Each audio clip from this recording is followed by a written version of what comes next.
Elder Counselor Thane's crystalline hands trembled as he activated the ancient communication array deep within Harmony Station. The delicate spires of his home world gleamed like frozen starlight beyond the viewport, but soon there would be nothing but ash and molten glass. The Krillian war fleet was only 18 hours away, and their reputation for brutality preceded them across the galaxy. The Zephyrians had evolved on a world of gentle winds and floating crystal formations.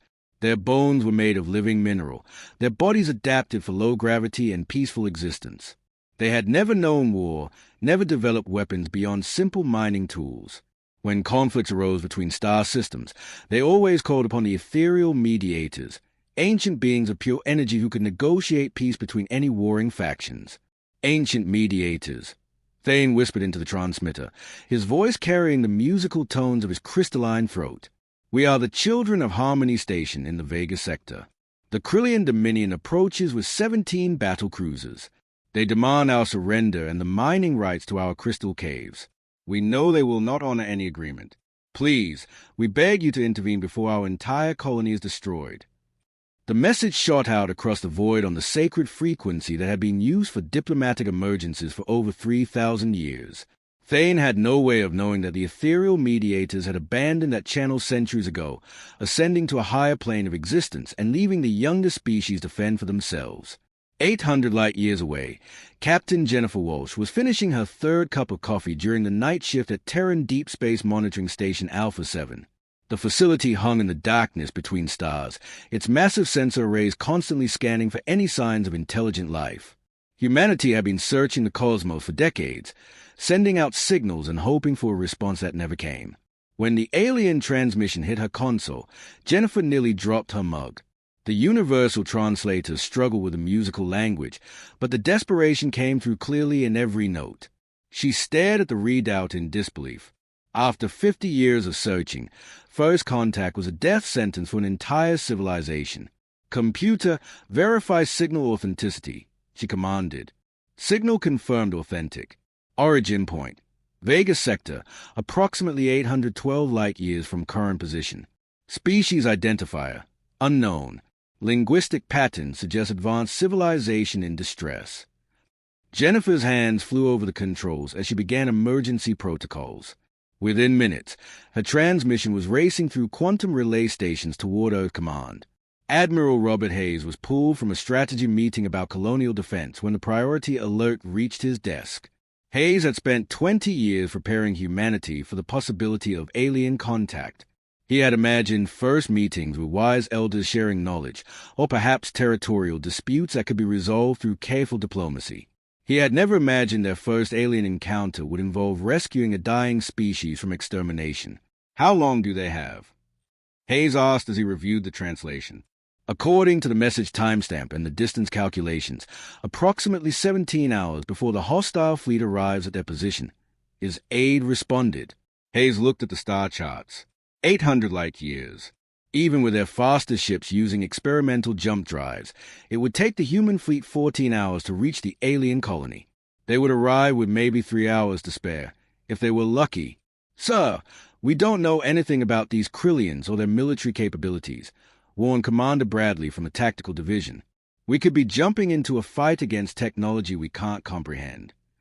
Hayes stood up and walked to the viewport overlooking Earth's orbital shipyards. Massive human warships hung in the void like sleeping giants, vessels designed to protect humanity's expanding colonies from pirates and hostile environments. Each ship carried enough firepower to glass a small moon, and their crews were trained for warfare in the brutal vacuum of space. These Zephyrians are calling for peacekeepers, Hayes said quietly. They are expecting negotiators to save them. Instead, they're getting us. He turned to face his staff. Contact Fleet Admiral Thompson. I want every available ship prep for immediate departure. Full battle configuration. So, shouldn't we attempt diplomatic contact first? Try to negotiate with these Krillians before we arrive in force. Hayes shook his head. The message said they have 17 hours before extinction. We have 14 hours of travel time. That leaves 3 hours to save an entire species. He paused, looking back at the stars. Prep the fleet.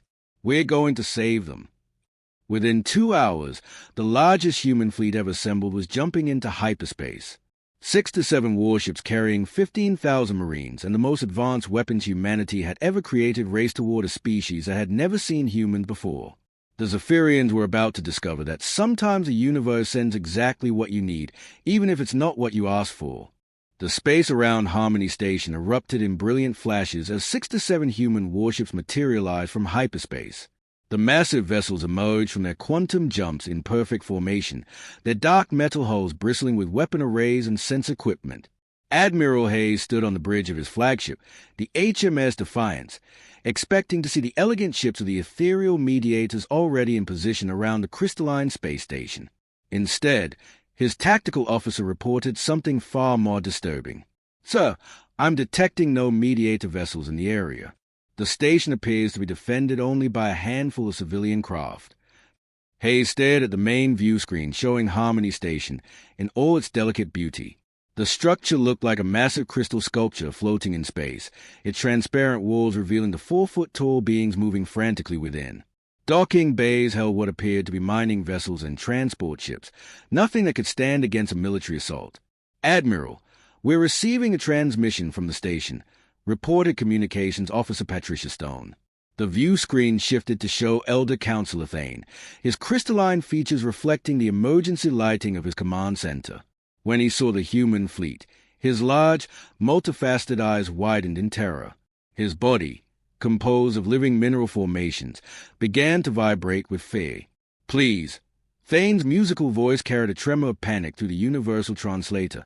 "We call for the mediators, not more warriors. We surrender. Do not destroy our station." Hayes felt his stomach drop. These beings thought his fleet was another threat. "Elder Counselor, we received your distress call. We're here to help you." Thane's confusion was visible across his translucent features. "Help? But you are warriors. Your ships carry weapons that could shatter our entire station. The mediators are beings of pure energy who resolve conflicts through wisdom, not force." Before Hayes could explain the misunderstanding, his sensor operator called out urgently, "Admiral, massive hyperspace distortions detected. Multiple contacts incoming." The void around Harmony Station erupted again, but this time the ships that emerged were nothing like the sleek human vessels. The Krillian fleet burst into normal space like predators emerging from a dark cave. 17 massive battle cruisers, each one larger than any human ship, their hulls covered in spikes and weapon ports. They looked less like spacecraft and more like floating fortresses designed to inspire terror. The lead vessel was twice the size of Hayes' flagship, its blood-red hull marked with a skull-like symbol of the Krillian Dominion. Weapons arrays the size of city blocks rotated to target both the human fleet and Harmony Station. "Incoming transmission from the Krillian flagship," Stone reported. The view screen split to show a creature that made Hayes' blood run cold. Warlord Brutus stood 9 feet tall, his reptilian body covered in natural armor plating that looked like it could stop bullets. His massive head featured rows of razor-sharp teeth, and his yellow eyes burned with the intelligence of a born predator. Battle scars covered his arms and chest, telling the story of countless victories. "Ethereal mediators," Brutus growled, his voice like grinding stone. "You arrive early. I had not expected." He stopped mid-sentence as his gaze fell upon Admiral Hayes. The massive reptilian tilted his head in confusion, studying the human commander. Hayes stood barely 6 feet tall compared to Brutus's imposing height, but his muscular frame and steady gaze showed no fear. Behind him, the bridge crew of the Defiance worked with calm efficiency that spoke of extensive military training. What manner of primitive species dares interfere? Brutus snarled, his confusion quickly turning to anger. "Where are the energy beings who usually meddle in these affairs? You appear to be nothing but mammals stuffed into metal shells." The insult hit its mark, but Hayes kept his expression neutral. Around him, his crew continued their preparations. Weapons systems powered up with subtle hums, shield generators reached full capacity, and targeting computers locked onto the Krillian vessels. Elder Thane's voice cut through the tension. "Great Warlord Brutus, these beings are not the mediators. They claim to be here to help us, but I do not understand their purpose." Brutus laughed, a sound like rocks grinding together. "Help? These soft creatures could not help themselves against a single one of my warriors." He leaned forward, his massive form filling the screen. Mammals, you have stumbled into something far beyond your comprehension. Withdraw immediately, or be destroyed along with these crystal weaklings. Hayes had spent his entire career preparing for moments like this. First contact with hostile alien life, potential genocide of an innocent species, and now a direct threat to human forces. Everything humanity had built, all their hopes for peaceful exploration among the stars, came down to the next few words he would speak. Warlord Brutus. Hayes said calmly, "I am Admiral Robert Hayes of the Terran Federation. We responded to a distress call from Harmony Station. These beings are under our protection now." The silence that followed stretched across 3 different species, each trying to understand what they had stumbled into. The Zephyrians had called for wise peacekeepers and received human warriors. The Krillians had come expecting to intimidate mystical energy beings and found stubborn mammals who refused to retreat. And the humans had arrived hoping to witness advanced alien diplomacy, only to find themselves the only thing standing between genocide and an innocent species. Brutus's laughter echoed across the communication channel, but there was something different in his eyes now, a calculating look as he studied the human ships more carefully. Admiral Hayes took a deep breath and activated his diplomatic protocols. Despite the massive Krillian warships surrounding them, he believed every conflict could be resolved through communication. Warlord Brutus, there's no need for bloodshed here. The Zephyrians are a peaceful mining colony. Surely we can reach some kind of agreement that benefits everyone. Brutus threw back his massive reptilian head and roared with laughter. The sound echoed through the communication channel like thunder in a cave. Agreement? With soft mammals. His yellow eyes gleamed with amusement as he studied the human fleet through his tactical displays. Look at your pathetic vessels, barely half the size of my smallest cruiser. Your ships appear to be made of primitive metal alloys, while mine are forged from quantum-hardened battle steel. The Krillian warlord gestured with one of his massive clawed hands toward his fleet. Each battle cruiser bristled with energy cannons that glowed with barely contained power. Weapon turrets the size of human fighters rotated ominously, tracking the Terran vessels. These are not ships, mammals. These are toys pretending to be warships. Elder Thane watched the exchange from Harmony Station, his crystalline form trembling with fear. Through the transparent walls of his command center, he could see both fleets facing each other in the void. The Krillian vessels looked like predatory beasts ready to pounce, while the human ships maintained an organized formation with mechanical precision. "Admiral Hayes," Thane transmitted privately, "please do not provoke them further. Warlord Brutus has destroyed 17 colonies in the past year alone.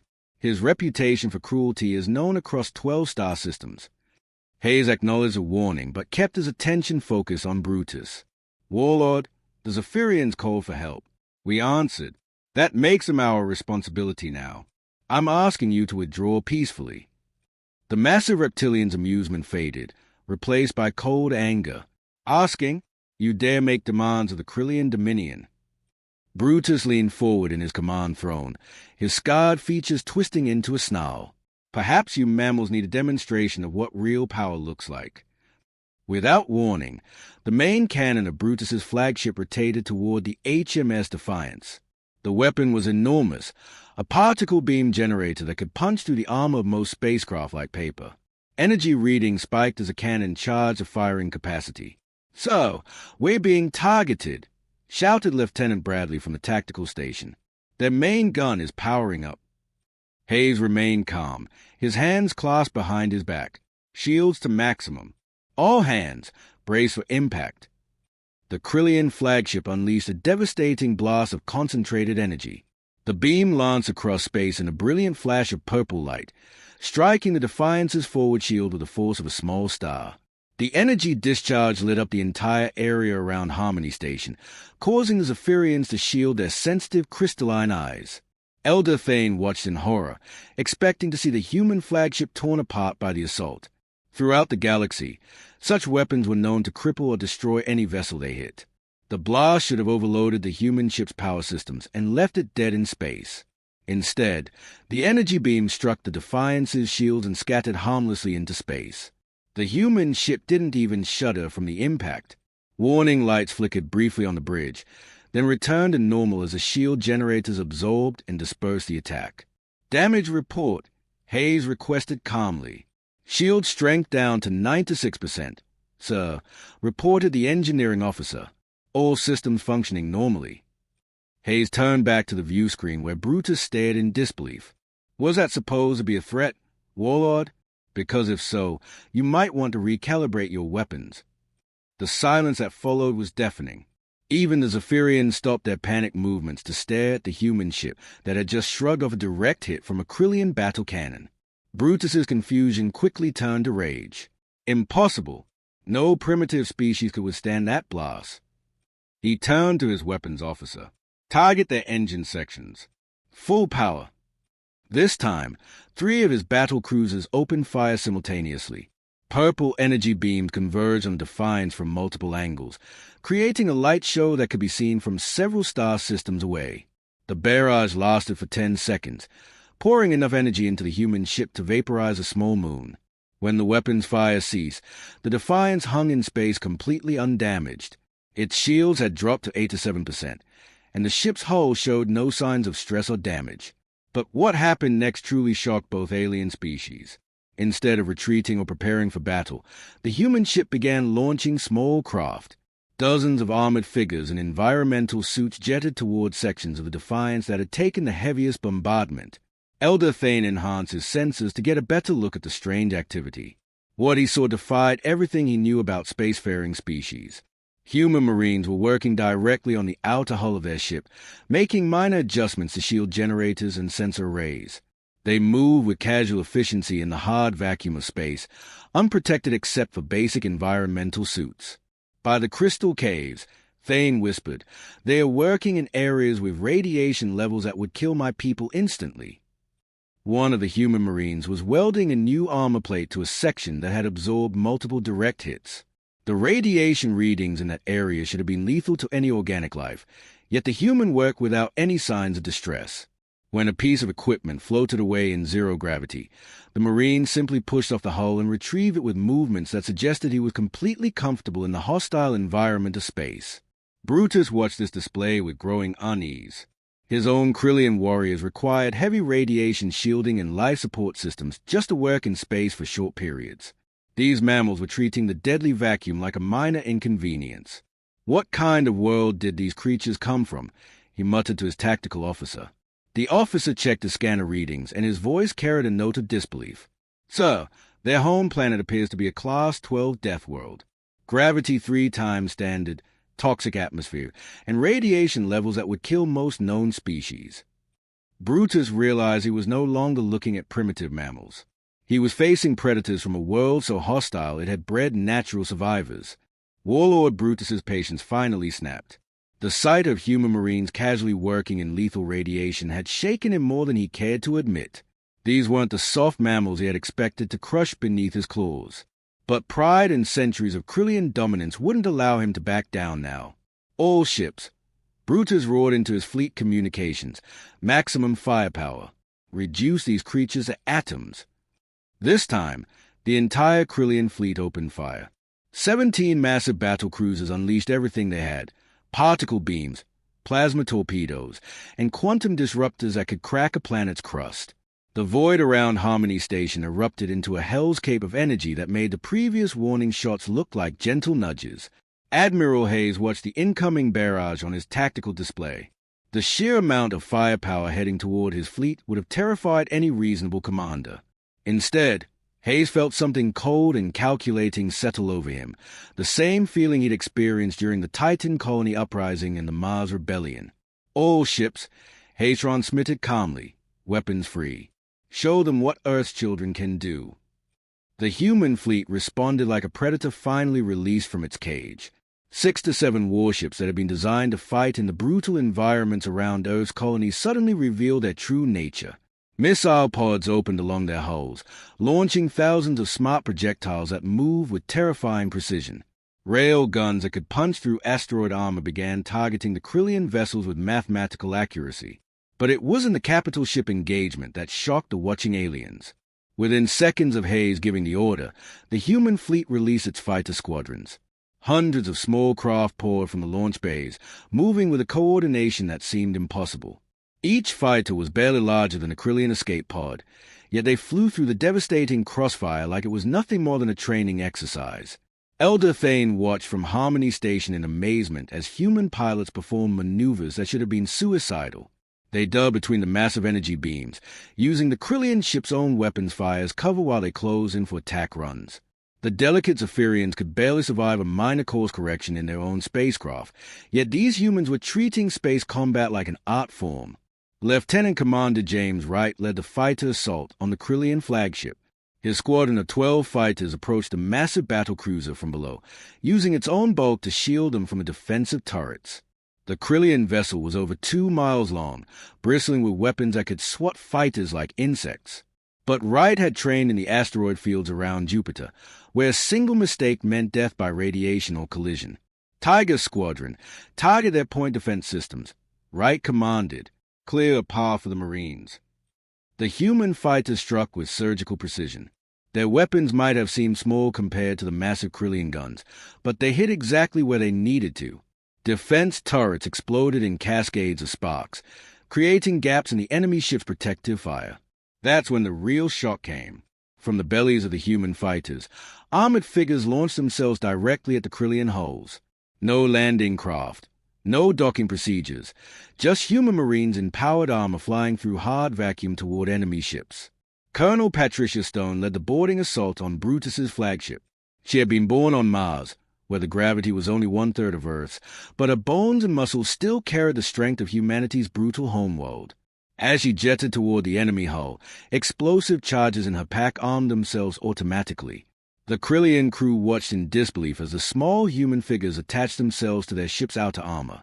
They had built their vessels to withstand the vacuum of space and the crushing forces of interstellar travel. Nothing should have been able to simply climb aboard from outside. Stone placed her shaped charges against what her suit's computer identified as the weakest point in the hull. The explosion that followed was precisely calculated, enough force to breach the armor without causing catastrophic decompression that would kill everyone inside. Within seconds, she and her team were inside the enemy ship, moving through corridors designed for 9-foot reptilian warriors. The Krillian defenders were massive creatures, each one capable of crushing a human with their bare claws. They had natural armor plating that could stop most projectile weapons, and they fought with the fury of a warrior race that had never known defeat. But they had evolved for conquering other civilizations, not for fighting predators from a death world. Stone's team moved through the ship like a force of nature. They used the artificial gravity to their advantage, bouncing off walls and ceilings in ways that confused the Krillian defenders. When a massive warrior tried to corner one of her Marines, the humans simply dropped to the floor, rolled between the alien's legs, and struck at nerve clusters that the enemy didn't even know were vulnerable. The fighting was brutal but brief. Human weapons were designed to function in environments that would destroy most technology. Their armor was built to protect against radiation, extreme temperatures, and crushing pressure. Most importantly, their tactics were honed by millions of years of evolution on a planet that tried to kill everything that lived on it. When Stone's team reached the bridge, they found Warlord Brutus surrounded by his elite guard, 12 of the largest Krillian warriors in the fleet. The massive reptilians snarled and prepared to make their final stand, confident that their size and strength would overwhelm the small human force. The battle lasted exactly 4 to 7 seconds. Brutus found himself on the deck, his elite guard unconscious around him, while a human female barely half his size secured restraints around his massive arms. His breathing was labored, and several of his ribs felt cracked. "Your species fights like the universe owes you a death," Brutus gasped, staring up at Stone in bewilderment. Stone's face was barely visible through her helmet's visor, but her voice carried the calm confidence of someone who had never doubted the outcome.